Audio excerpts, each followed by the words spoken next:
The manhwa begins by introducing us to an executive named Sarah. She is a waifu who works for an important company in her country, and due to her work, she was asked to go to a foreign island to look for some documents. At first, Sarah had refused, since as it was just some documents, the easiest thing was to send them by mail. The problem is that on the remote island where the documents are located there is no internet. The most there is telephone signal to make and receive calls, so well, the protagonist had no choice but to go personally to look for them. For her, the best part of the trip was her guide, a rather beautiful blonde who also told her that she was very pretty. After the compliment, it didn't take long for the waifu to begin to get excited, because she even imagined having a romantic dinner with the blonde, which would eventually end with her and him in bed making out delicious. But friends, let's not get excited because this is just a fantasy, since the blonde and Sarah are still on the boat. Shortly after, the blonde decides to stop at an island, but the protagonist realizes that this island is not the one she wanted to go to look for the documents. For this reason, she asks the blonde why he has stopped there. The blonde tells her that he is in love with her and wants to take her to see that other island. But having done this without permission, Sarah suspects that the blonde wants to kidnap her, so she better runs to look for some help. However, after escaping for a while, she does not find anyone who can help her. Now the protagonist is lost in the jungle. In a desperate attempt to find some way out, she runs again, but in doing so she ends up stumbling, and on top of her appears the blonde. He tells her not to try to ask for help since that is an abandoned island, and after that, he tries to take off her clothes to abuse her. But it is at that moment when an arrow pierces his face, and behind comes 6 more arrows that end up impacting him in the body, leaving him stiff on the cold jungle ground. The perpetrators of this attack were some natives, who, far from helping the protagonist, end up tying her up as if they wanted to do dirty things with her. However, when Sarah wakes up, she notices that they did not manage to do anything bad to her. At that moment, she begins to hear someone approaching, making a lot of noise. This person is stained with blood and looks quite similar to Tarzan, but of course, Sarah is afraid and thinking that the Tarzan of Korea will also want to abuse her. She asks him in Korean to move away. However, the big guy seems not to understand her, because in the same way he approaches and begins to smell her, then he begins to touch her face, getting dirty with the blood that the waifu has on her cheek. Upon examining her, he says in English that he has been able to realize that that blood is not from the waifu. After hearing him say this, Sarah understands that the big guy speaks her same language, so she asks him in English to untie her.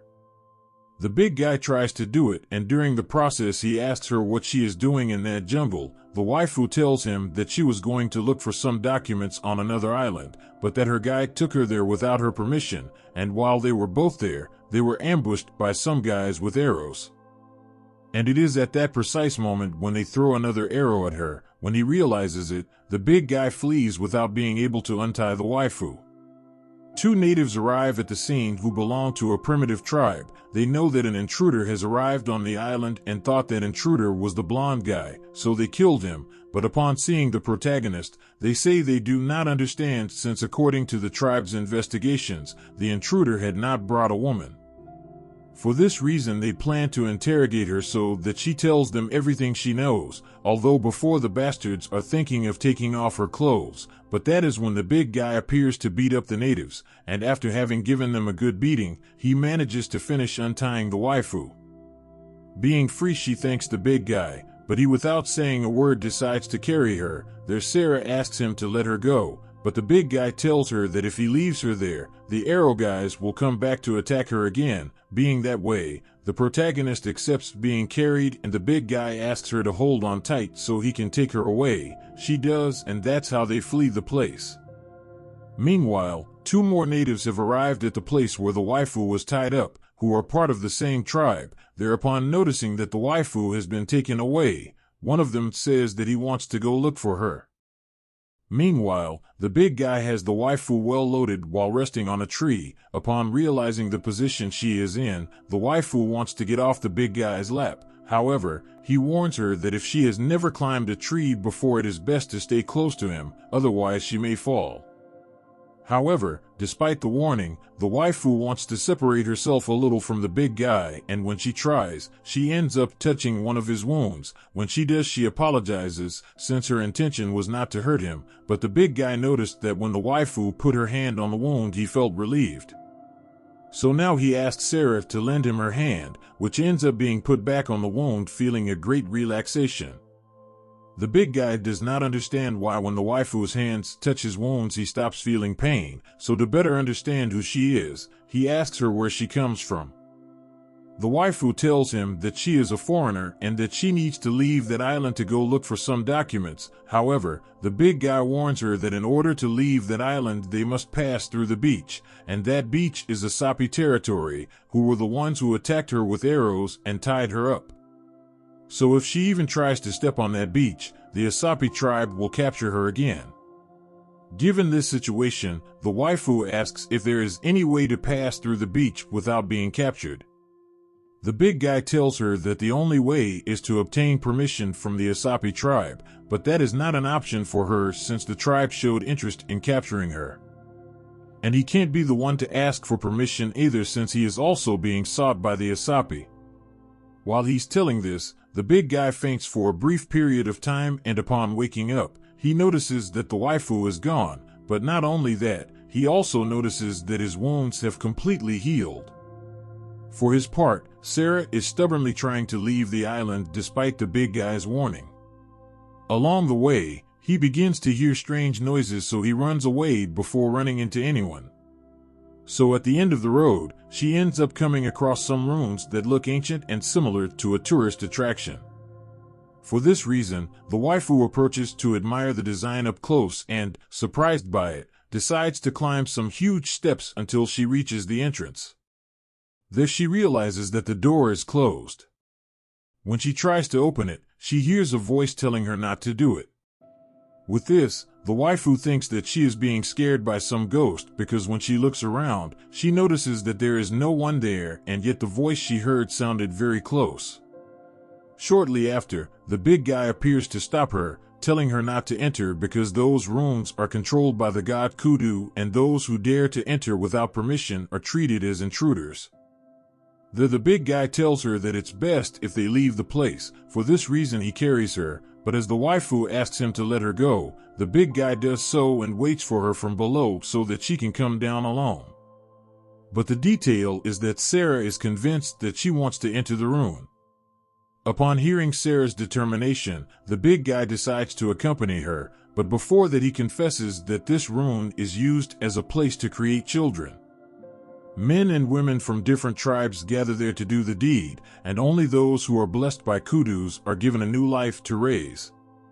Upon hearing this, the waifu blushes and asks if it's some kind of religious hotel. In addition, she wants to know if there are rooms inside or if they just do it in front of each other. The big guy says that he doesn't know what the room looks like inside since it's his first time going in. To this, the waifu teases him a bit since she notices that he is too big to be a virgin. Well, the big guy tells her that he will enter for the first time not because he wants to create children, but because he also wants to hide since he is being pursued. Having heard everything said by the big guy, the waifu thinks that despite his intimidating appearance, the truth is that she feels safer entering there with him instead of being alone. That's how they open the door, and the big guy asks the waifu to wait for him at the entrance while he checks the area. Upon taking the first step, the big guy is paralyzed. Upon noticing this, the waifu asks him what's wrong from where he is, and since the big guy doesn't answer him, she decides to approach to see what's wrong with him. But upon taking the first step, she feels a strange sensation. Thanks to the waifu entering, the big guy was able to move, but now Sarah is having difficulty breathing. At that, the big guy touches her and suddenly, she lays him down on the floor and puts him in a position to do the delicious, because apparently those who enter that place have the order to produce babies. Well, the waifu starts behaving in a rather hot way while her eyes look red, as if she was possessed by some spirit. At that, she kisses the big guy. The big guy is very surprised, but he still feels he can't stop her. And the truth is that I wouldn't want to stop her either if I were in her place. But friends, let's not get too excited because in the next scene we see that the waifu is actually possessed since her body and soul have separated. Sarah's soul is now wandering in an astral dimension without knowing why. She thinks it's a dream, but we saw that her body is moving very comfortably on top of the big guy. Anyway, when her soul returns to her body, she notices that she is on top of the big guy but doesn't understand why. There she tries to lift him up, but when she does it, we realize that now who is possessed by lustful desires is the big guy, so without further ado, now it is he who climbs on top of Sarah and starts touching her. There Sarah notices that the big guy's hands are hotter than usual, and also, she notices that his attitude in general is totally different. She tries to make him stop, but the big guy's instincts are at their peak, so he starts touching and licking her all over her body, including her forbidden parts, but we can't put those scenes on this channel because we are a Christian channel. If you want to see them, leave me a comment and I'll tell you what the guy's name is, but first subscribe, don't be naughty. Now let's move on, because when the big guy is really excited about the preparatory games, he gets his soul back, and there he immediately realizes that he was quite excited. So he puts his thing away, and tells the waifu to wait for him there since he is going to get some fresh air. At that, we see the waifu with a face that she really wanted the big guy to stay on her, especially after seeing his thing.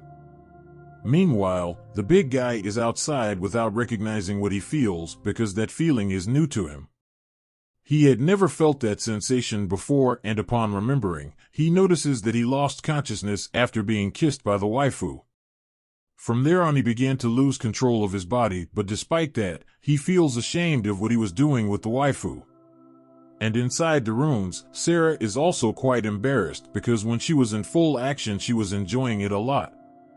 There, while she is immersed in her thoughts of guilt, she remembers that the big guy told her that that room was for making babies, so she concludes that maybe that was the reason why both of them were acting that way.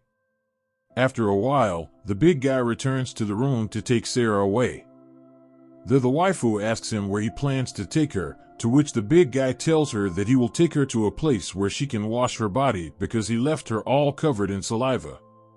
That's how he takes her to a river. There the waifu asks him to go a little far away so that she can take off her clothes calmly. In addition, to calm the atmosphere a bit, the waifu tells the big guy that she has concluded that both of them were behaving strangely in the room because it is a place to conceive children. However, the big guy doesn't understand what the waifu means because he, belonging to that primitive island, doesn't even know how babies are made. Upon learning this, the waifu decides to ask him if he knows where babies come from. To which the big guy responds by saying that babies come into the world because God Kudu sends them from heaven as a blessing. Yes, as you heard it, the big guy believes that babies come to earth falling from the sky as if they were sent by delivery. Anyway, the waifu upon hearing the big guy's response smiles wryly because she has understood that despite his appearance, the big guy is a rather innocent person. However, the waifu still asks him to go a little far away so that she can take off her clothes and bathe. Having done so, she immerses herself in the river, but there she notices that someone has entered the water from behind.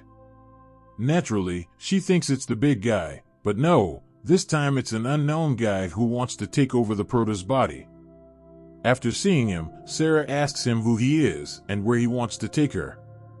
The guy whose name is Saika only tells her to follow him quietly, but of course Sarah says that she won't follow him because she doesn't even know who he is, and right there she asks him to let her go quietly since she is on that island by mistake. However, the guy says he has no intention of letting her go because according to him, she is a special being who can take him to the kingdom of God. Naturally, Sarah doesn't understand a damn thing about what the guy is talking about. To which the guy approaches, asking her if she isn't the real object he's looking for. And of course, Sarah still doesn't understand what the hell the guy is talking about. She doesn't know what he meant by saying that she will take him to God, and much less knows what he meant by calling her the real object. The truth is that she notices that this guy wants to take her away even if she doesn't agree. Suddenly, an explosion occurs in the sea and yes, our big guy friend arrived to save the Prota from Saika's clutches. However, Saika is now accompanied by some members of his tribe, which turns out to be the Usopp tribe, and from there they threaten to kill the big guy for getting in their way. The big guy doesn't understand why the Usopp tribe is in that river if that area is supposed to be free of people. So out of curiosity, the big guy asks the guy about it. However, the guy tells the big guy that he is not in a position to ask questions. On the contrary, he is the one who asks the big guy what kind of relationship he has with the waifu. The big guy responds that he barely knows the waifu, has no relationship with her, but has been able to realize that she is lost and does not belong to any of the nearby islands. So his plan with her is to help her return to her land safe and sound. He doesn't want anything more than that. Upon hearing what the big guy said, Saika says he realized that the big guy is the sinner his tribe is looking for to offer as a sacrifice to Kyuden. The waifu, like the rest of us, doesn't know what the guy is talking about. She doesn't know what sacrifice he's referring to and much less knows who Kyuden is. But that's not all. It turns out that the big guy didn't know either that the reason they were looking for him was to offer him as a sacrifice.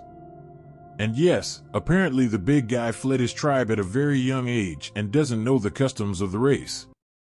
It turns out that the big guy comes from a tribe called ATU, which had a conflict with the Usopp tribe, and as a result, most of the ATU tribe was sacrificed at the hands of a bird called Kyuden.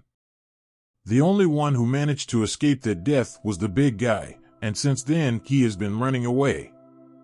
However, the people of the Usopp tribe are ordered to capture him alive or dead, so both the guy and the rest of his subordinates aim their arrows at him to take him down.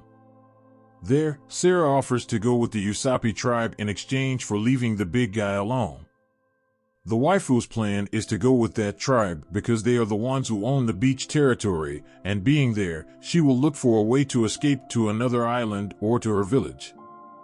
That's how she says goodbye to the big guy. But before that she wants to know his name because it's been 6 manga chapters and we still don't know his name. The big guy tells her his name is Shaka, and well, with this the waifu leaves for where the guys from the Usopp tribe are. As she approaches, she thinks she has made a bad decision because just by looking at their faces she knows it won't be easy to escape them. But then Shaka appears looking to prevent the waifu from surrendering to the Usopp tribe. The problem is that he was shot in the chest. This caused the big guy to fall half dead to the ground, and the waifu didn't understand why Shaka tried to save her at the cost of his own life. There, the leader of the Usopp grabs the Prota by the arm and orders his subordinates to get rid of Shaka's body.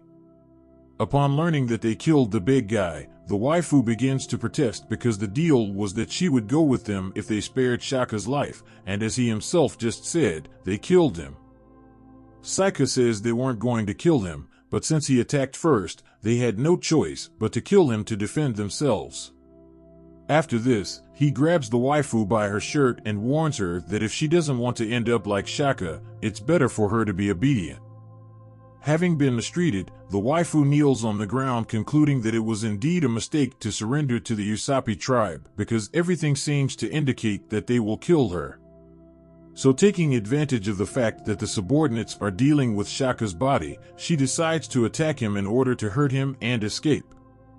Meanwhile, the subordinates are trying to carry Shaka's huge body, but since Shaka is a good person, he decides to get up to save them the trouble. And yes, my dear otakus, the big guy wasn't dead. He was shot with 7 arrows, but apparently he can handle that and more. For her part, the waifu's strategy of attacking the Usopp leader didn't work out because Saika was able to neutralize her and now threatens to punish her. But then one of his subordinates appears to tell him that Shaka is alive. Noticing him distracted, the waifu takes the opportunity to run away, and in the process, a huge bird appears that turns out to be Kyuden. He grabs the waifu with one of his legs and takes her with him. For his part, Saika went to report to the tribe leader that he was unable to complete the mission of capturing Shaka. However, he tells him that he left him quite injured, so he is probably close by. The tribe leader doesn't like that news very much. However, he tells him that there is another situation that worries him even more because he understands that another tribe has infiltrated his territory. So he asks Saika to investigate. That's why we see Saika and a colleague climbing a tree to start their investigative work. But Saika is more concerned with getting down the Kyuden bird than fulfilling the mission assigned to him by his boss, as he does not forgive him for having taken away his waifu. And it is that the waifu is still under Kyuden's paw flying through the skies, so Saika says that he does not care that Kyuden is a sacred bird. He does not forgive anyone for having taken away his prey, so aiming his arrow he shoots and manages to wound Kyuden in one leg. And the worst part is that it was precisely on the leg where Kyuden was carrying the waifu. For this reason, the bird lets her go. While the waifu falls, she thinks she will die.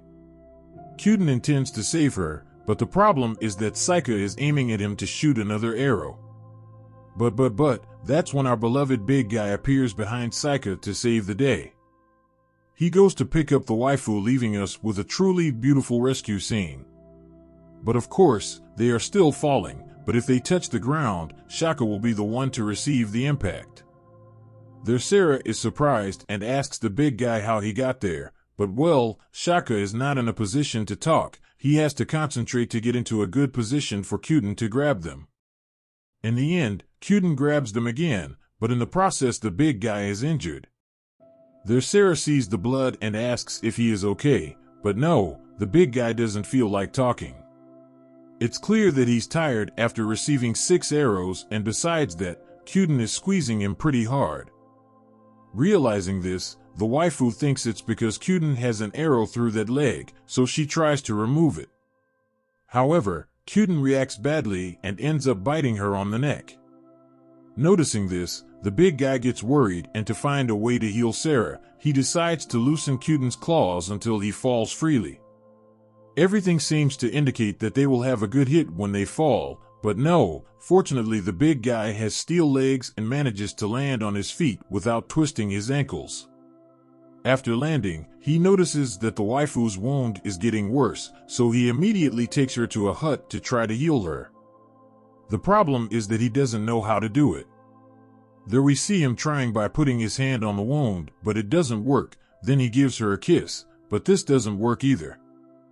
The big guy knows nothing about medicine, so thinking that the waifu is going to die, he goes out to look for something with which he can heal her. After he leaves, a woman enters the cave. This woman has been spying on Sarah since she arrived on the island, and when she sees her, she notices that she has a remarkable inner strength, so she finally decides to do something to heal her. Meanwhile, Saika is furious after seeing that Shaka is still alive, so he confronts one of his subordinates about it. He tells him that the big guy just got up suddenly and started attacking them. Seeing him like this, he ran to warn him but doesn't know what happened to the rest of his companions. Here Saika asks him to go check where the rest are, and when he goes, the subordinate finds their unconscious bodies. Noticing that they are still alive, he tries to gather them all together to revive them, but then the big guy appears from behind to put him to sleep too.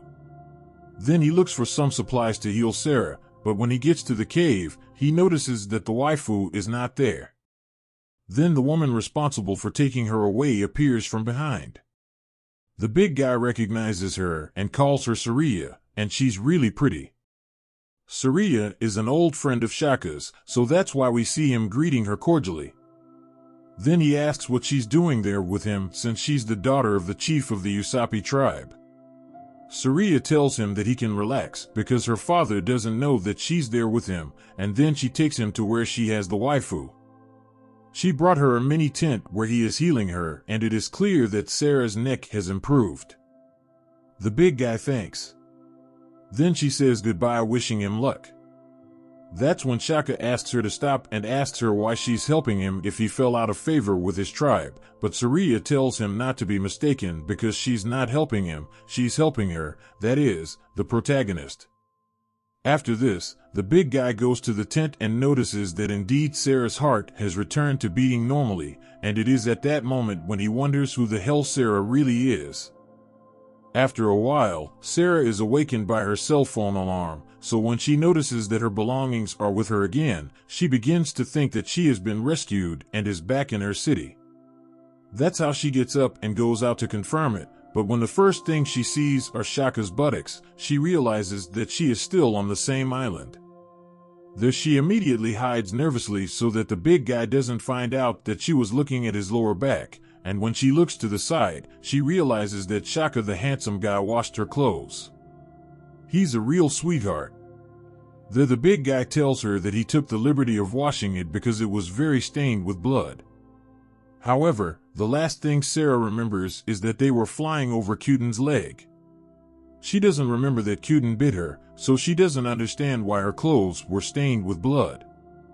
There, seeing that the waifu doesn't remember being bitten, the big guy decides not to tell her the truth and tells her that the blood on her clothes was from Kyuden and that she passed out while they were flying, so that's why she slept all day.